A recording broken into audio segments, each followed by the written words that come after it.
नमस्कार, मैं हूं मिहिर और आप देख रहे हैं इंडिया डेली लाइव।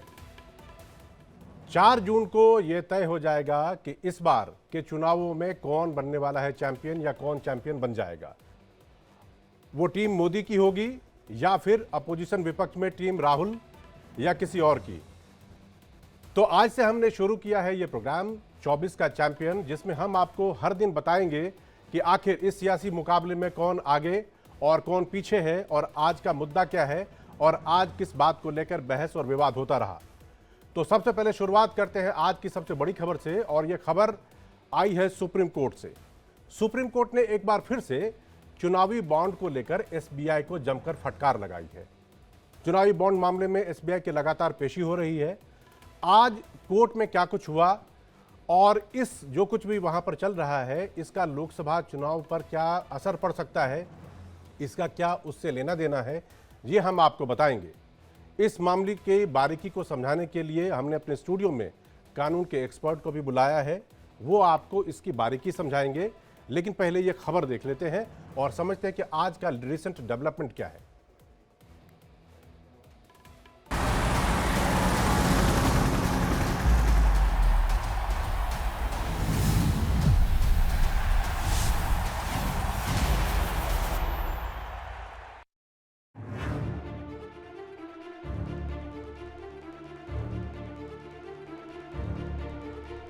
चुनावी बॉन्ड का चक्रव्यूह, पसीना पसीना हुआ एसबीआई।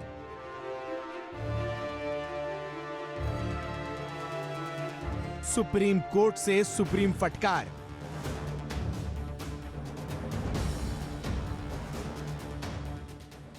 सुप्रीम कोर्ट में एसबीआई की पेशी पर पेशी।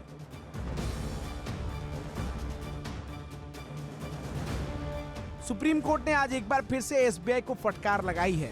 उसने आज साफ साफ कहा कि इलेक्टोरल बॉन्ड से जुड़ी हर जानकारी 21 मार्च तक दें। सुप्रीम कोर्ट ने अपने नए आदेश में एक यूनिक बॉन्ड नंबर के खुलासे का भी आदेश दिया है, जिनके जरिए बॉन्ड खरीदने वाले और फंड पाने वाले राजनीतिक पार्टियों का लिंक पता चलता है। स्टेट बैंक ने बोला कि नहीं, हमारे पास बॉन्ड नंबर्स वगैरह सब हैं और हम आसानी से ये डेटा दे सकते हैं, लेकिन हमने गलत समझ लिया आपके ऑर्डर का मतलब। हमको लगा कि बॉन्ड नंबर नहीं देने हैं वगैरह वगैरह। तो कोर्ट ने बोला कि नहीं, हमने आपको बोला था कि सारे डिटेल जितने आपके पास हों इन इलेक्टोरल बॉन्ड्स के बारे में, सब आपको डिस्क्लोज करने हैं। एसबीआई के चेयरमैन को 21 मार्च की शाम 5 बजे तक एक एफिडेविट दाखिल करके ये बताना होगा कि उसने सारी जानकारी दे दी है।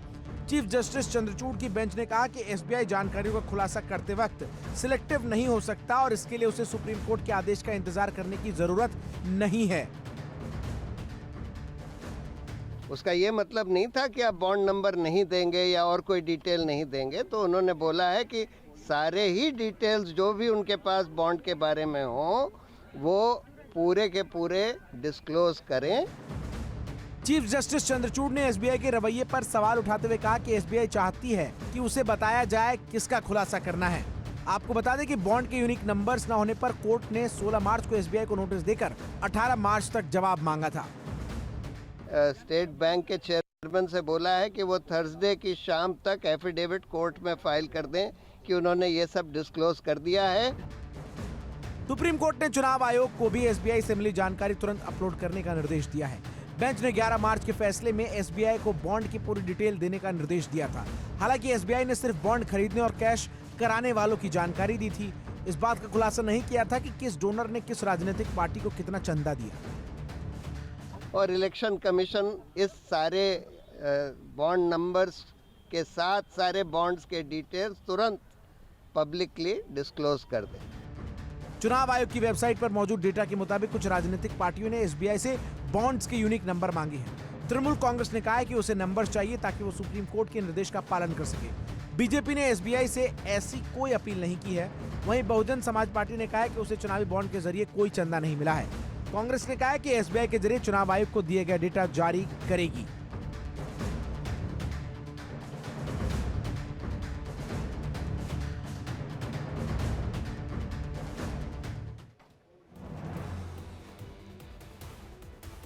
तो तो आपने हमारी इस रिपोर्ट में देख लिया कि आज का डेवलपमेंट क्या था, आज क्या कुछ हुआ। हमने आपको बताया कि चुनावी बॉन्ड पर आज की खबर क्या है, लेकिन अब सवाल उठता है कि इस खबर की बारीकियां क्या क्या है। आपके लिए जानना जरूरी है कि क्या आगे चुनाव है, उससे पहले कोर्ट और बाकी जगहों पर इसको लेकर इतना घमासान मचा हुआ है।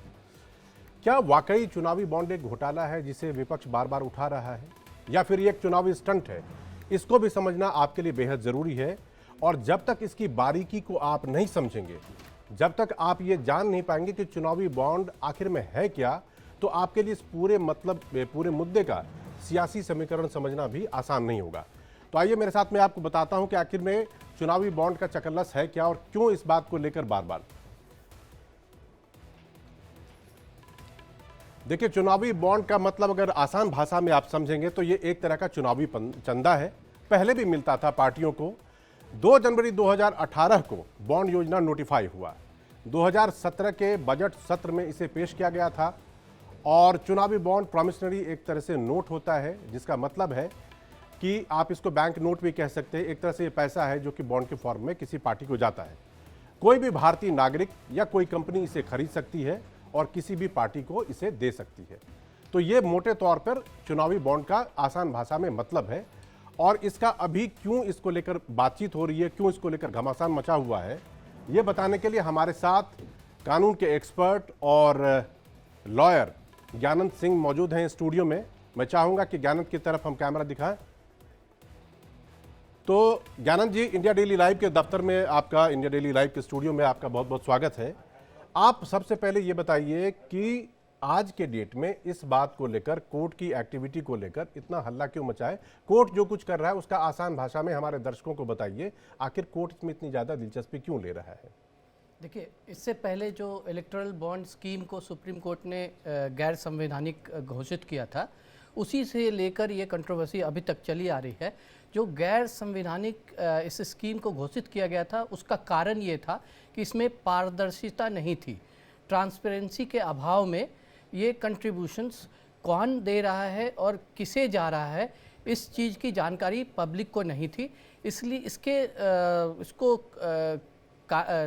स्कीम को लाने के लिए आईटी एक्ट में अमेंड किया गया था, जिसमें कि इसके रिकॉर्ड्स पॉलिटिकल पार्टी को मेंटेन करने की एग्जेम्पशन थी, मेंटेन नहीं करते थे political party. Plus representation of people act में एक कंट्रीब्यूटरी रिपोर्ट आती है जिसमें कि पॉलिटिकल पार्टीज अपने चंदों को डिस्क्लोज करती है 20,000 से ऊपर का। उसमें भी एग्जेम्पशन था, अगर वो चंदा इलेक्टोरल बॉन्ड के थ्रू आ रहा है तो वो भी डिस्क्लोज नहीं होता था।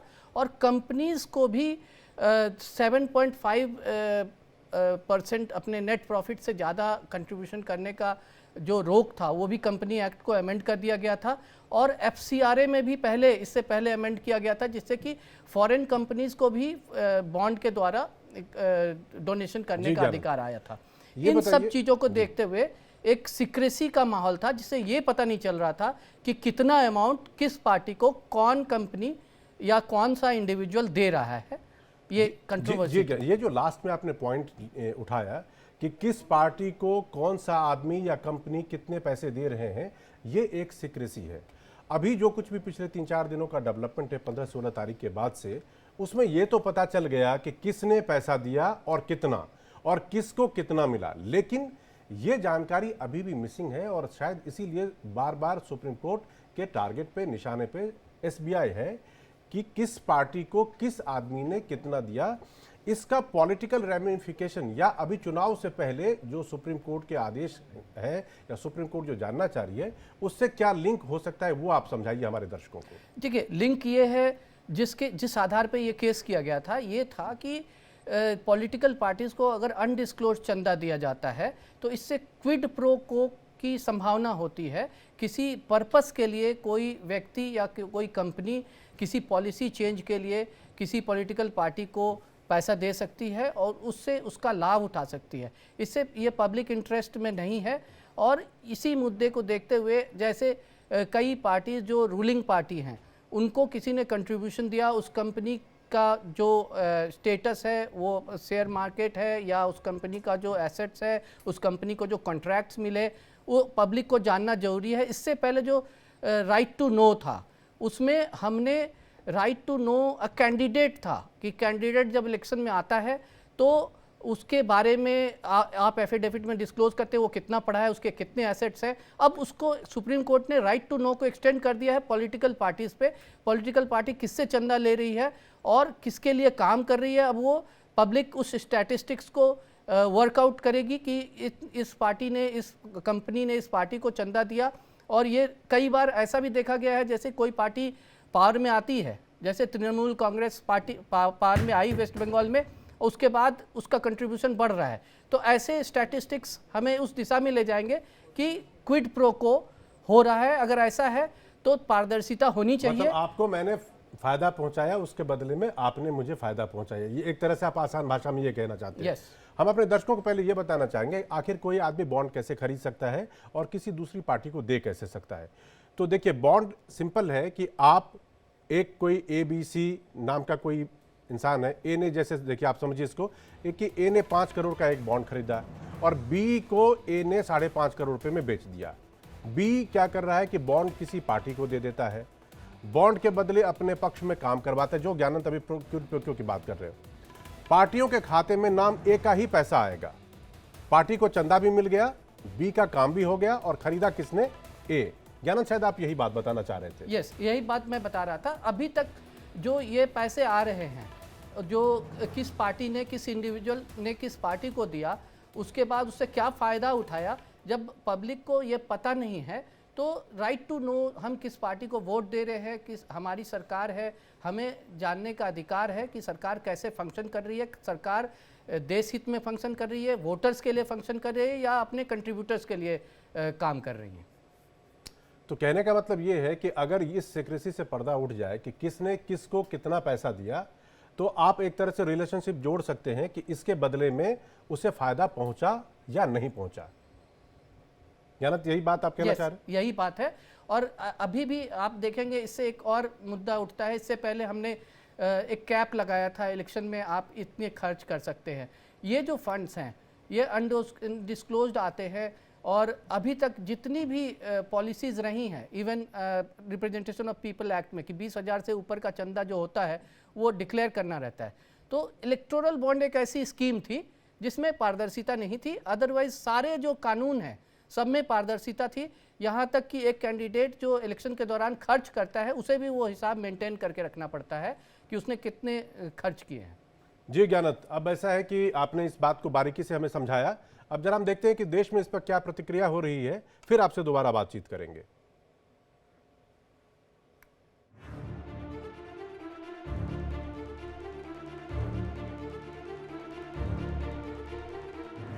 सुप्रीम कोर्ट की फटकार के बाद एसबीआई अब पूरी डिटेल देने की तैयारी में जुट गया है। 21 मार्च को हर हाल में उसे अपनी सारी जानकारियां चुनाव आयोग को देना होगा और उसके बाद चुनाव आयोग इसे अपनी वेबसाइट पर डालेगा।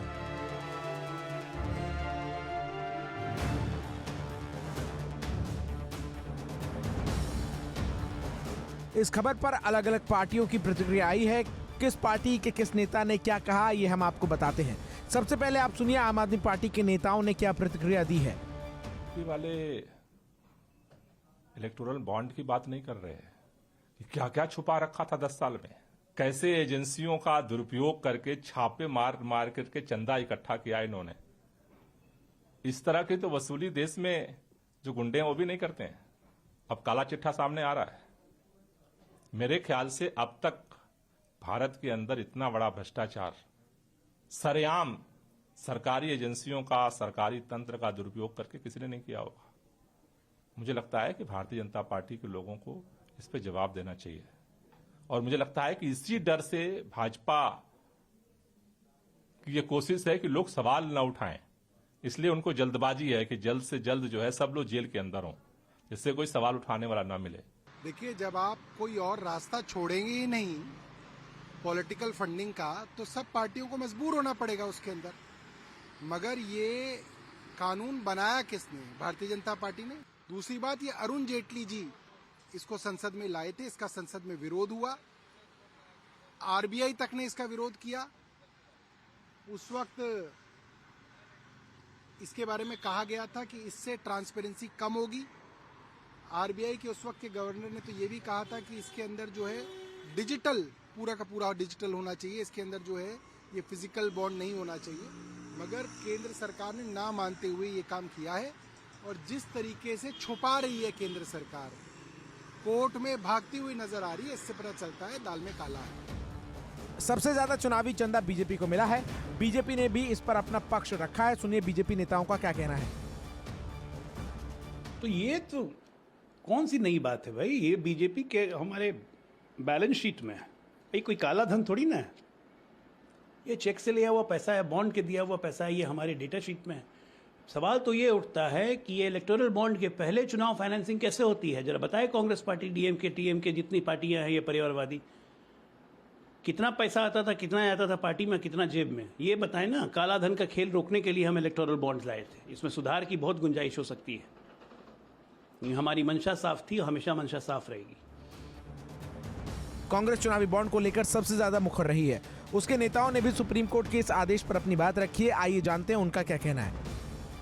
इलेक्टोरल बॉन्ड का जो सारा विवरण आ रहा है, धीरे धीरे सामने आ रहा है, उससे ये बात स्पष्ट हो गई है कि वो फिरौती वसूल कर रही थी भारतीय जनता पार्टी।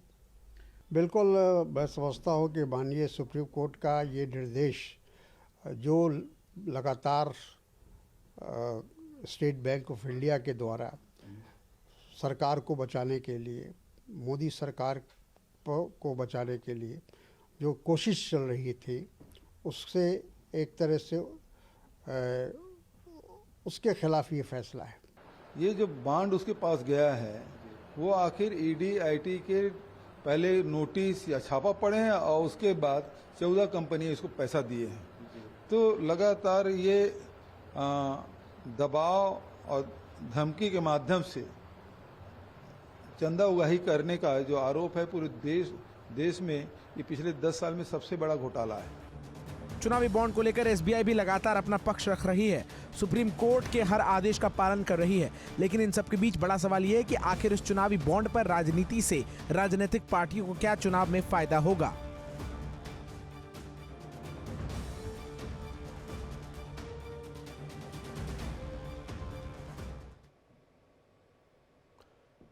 तो आपने देख लिया कि इसको लेकर रिएक्शन किस तरह से और किन किन पार्टियों से आ रही है। ज्ञानत, एक बात बताइए, जब सारी पार्टियों को चंदा मिला है, बीएसपी जैसी एक दो पार्टियों को छोड़ दें, तो फिर इतना हल्ला क्यों मच रहा है? और क्या वाकई आपको लगता है कि चुनाव में ये एक बड़ा मुद्दा हो सकता है?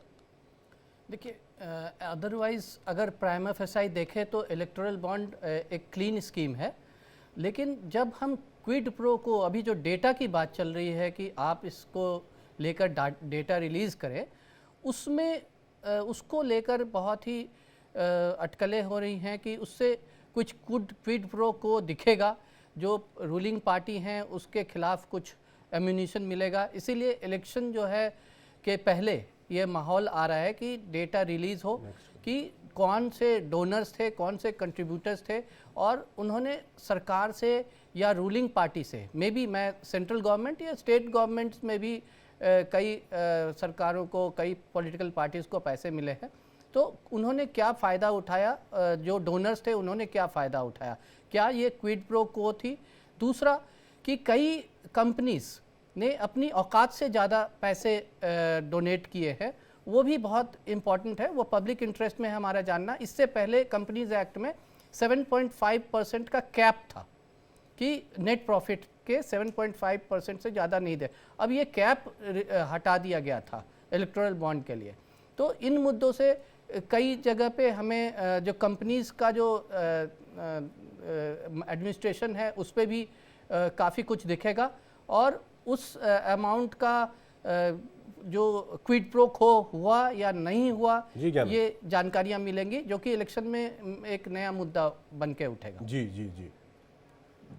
तो ये बात थी इलेक्टोरल बॉन्ड को लेकर। अब बढ़ते हैं आगे। 24 का चैंपियन में आज की दूसरी बड़ी खबर आम आदमी पार्टी से जुड़ी हुई है। आम आदमी पार्टी के नेता सत्येंद्र जैन को बहुत बड़ा झटका लगा है। वो जमानत पर बाहर थे, उनकी नियमित जमानत को रद्द कर दी गई है, और ये भी आदेश आया है सुप्रीम कोर्ट से। पहले खबर देखिए, फिर इसकी बारीकी और प्रतिक्रियाएं बाद में बात करेंगे।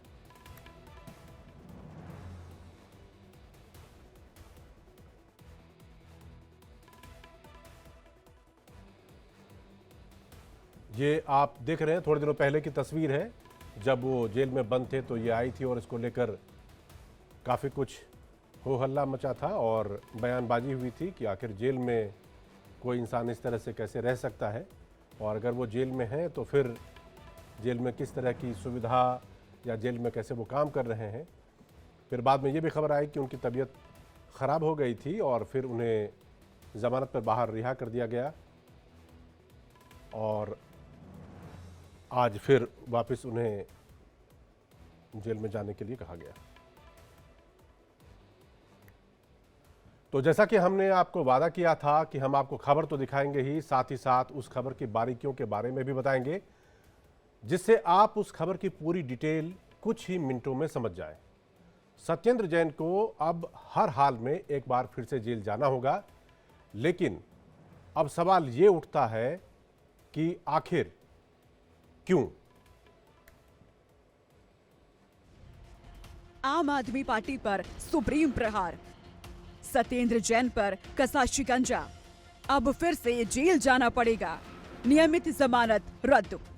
आज आम आदमी पार्टी को सुप्रीम कोर्ट से सुप्रीम झटका लगा है। मनी लॉन्ड्रिंग मामले में जमानत पर बाहर आए सत्येंद्र जैन की नियमित जमानत को सुप्रीम कोर्ट ने रद्द कर दिया है। इतना ही नहीं, उन्हें तुरंत सरेंडर करने का आदेश भी दिया है। आप नेता स्वास्थ्य कारणों से फिलहाल जमानत पर थी। सत्येंद्र जैन के अलावा मामले में आरोपी अंकुश जैन और वैभव जैन की भी जमानत याचिकाएं रद्द कर दी गई हैं। मनी लॉन्ड्रिंग केस में सत्येंद्र जैन को ईडी ने मई 2022 में गिरफ्तार किया था। इसके बाद उन्हें पिछले साल 26 मई को अंतरिम जमानत मिली थी। मनी लॉन्ड्रिंग केस में लगभग 1 साल जेल में रहने के बाद पिछले साल 26 मई को जैन को स्वास्थ्य आधार पर अंतरिम जमानत मिली थी। तब उन्हें 6 हफ्ते के लिए जमानत मिली थी, लेकिन बाद में धीरे धीरे इसकी अवधि बढ़ती गई। इसी तरह सत्येंद्र जैन ने सुप्रीम कोर्ट से स्थायी जमानत की मांग की थी, जबकि ईडी ने इसका विरोध करते हुए उन्हें दोबारा जेल भेजने की मांग की है। सत्येंद्र जैन के वकीलों ने सुप्रीम कोर्ट से उनकी जमानत 1 सप्ताह के लिए और बढ़ाने की अपील की थी। कोर्ट से गुहार लगाते हुए वकील ने कहा कि कम से कम 1 सप्ताह के लिए जमानत को बढ़ा दिया जाए, लेकिन कोर्ट ने इसे स्वीकार नहीं किया। जस्टिस बेला एम त्रिवेदी की बेंच ने आदेश देते हुए सत्येंद्र जैन को सरेंडर करने के लिए कहा। साल 2018 में ईडी ने मनी लॉन्ड्रिंग मामले में सत्येंद्र जैन से पूछताछ की थी। आप नेता के खिलाफ सीबीआई ने साल 2017 में प्रिवेंशन ऑफ करप्शन एक्ट के तहत एफआईआर फाइल की थी। इस एफआईआर में सत्येंद्र जैन के खिलाफ मनी लॉन्ड्रिंग का आरोप लगाया गया था। एफआईआर के मुताबिक मनी लॉन्ड्रिंग 4 कंपनियों के माध्यम से हुई, जो सीधे सीधे सत्येंद्र जैन से जुड़ी हुई है। ज्ञानंत, ये मामला भी सुप्रीम कोर्ट से जुड़ा हुआ है, जमानत का है, आपके एक्सपर्टीज का है। आपको लगता है कि सत्येंद्र जैन को हाल फिलहाल या आने वाले दिनों में फिर दोबारा से जमानत मिलेगी, अब तो उन्हें जेल जाना ही है? देखिए, ये आपको समझना होगा कि जो इसमें जमानत होती है, ये पीएमएलए का केस है, prevention of money laundering act का। तो ये बहुत ही स्ट्रिंजेंट कानून है, जो हमने टेररिज्म और कई ड्रग के फंडिंग या जो ब्लैक मनी का जो चैनल है, लॉन्ड्रिंग का, मनी लॉन्ड्रिंग जो कि चैनल है, उसको बंद करने के लिए किया है। कई केसेस में इनके ऊपर आया है ये कि इन्होंने पैसे को, अगर अनअकाउंटेड पैसे को आप इधर से उधर करते हैं, इनके ऊपर चार्ज है ये। अब हमें ये देखना होगा कि जो चूंकि ये स्ट्रिंजेंट कानून है, इसकी धाराएं भी स्ट्रिंजेंट है, और बेल के कंडीशन में आपको पता होगा कि हमारे देश में प्रिजम्पशन ऑफ इनोसेंस होता है कि एक आदमी इनोसेंट है तब तक जब तक कि उसे गिल्टी करार ना कर दिया जाए, कोर्ट द्वारा, सबूत द्वारा कोर्ट में साबित करके उसे कन्विक्ट ना कर दिया जाए। लेकिन यहाँ पे बेल के कंडीशन में जज के ऊपर ये भार है कि जज तभी बेल देगा जब जज को लगेगा कि, प्रिज्यूम करेगा जज की प्रिजम्पशन ये होगी कि जज के नॉलेज में, जज पूरी फाइल को देखकर जज को ये लगेगा कि there is reasonable ground to believe that he is not guilty. अगर उस लेवल का एविडेंस जज को लगता है कि ये गिल्टी नहीं है, हमने सारे दस्तावेज, सारे एविडेंस को देख के लगा है कि गिल्टी नहीं है, तभी उसे बेल देगा। अब देखिए, सीआरपीसी के प्रोविजंस डिफरेंट है, और इसमें सीआरपीसी के अलावा पीएमएलए में अलग से बेल का प्रावधान दिया गया है, जो कि बहुत ही स्ट्रिंजेंट है। जी, तो सत्येंद्र जैन का मामला आखिर क्या है, ये हम अपने दर्शकों को बताना चाहेंगे कि आखिर किसके तहत उनको, ये पूरा का पूरा मामला दिल्ली शराब नीति की को लेकर है। शराब नीति घोटाले में 30 मई 2022 को सत्येंद्र जैन की गिरफ्तारी हुई थी, यानी तकरीबन 2 साल के लिए हो गया। और 4 कंपनियों के जरिए मनी लॉन्ड्रिंग का आरोप उन पर लगा था। वो दिल्ली सरकार में मंत्री थे। 25 मई 2023 को सत्येंद्र जैन जेल के वॉशरूम में गिर पड़े थे। उनकी तबीयत खराब होने का हवाला दिया गया था। इलाज के लिए अंतरिम जमानत के तौर पर उनको जमानत दी गई। फिर सत्येंद्र जैन जेल से बाहर आए और फिर अब उनको वापस जाना है।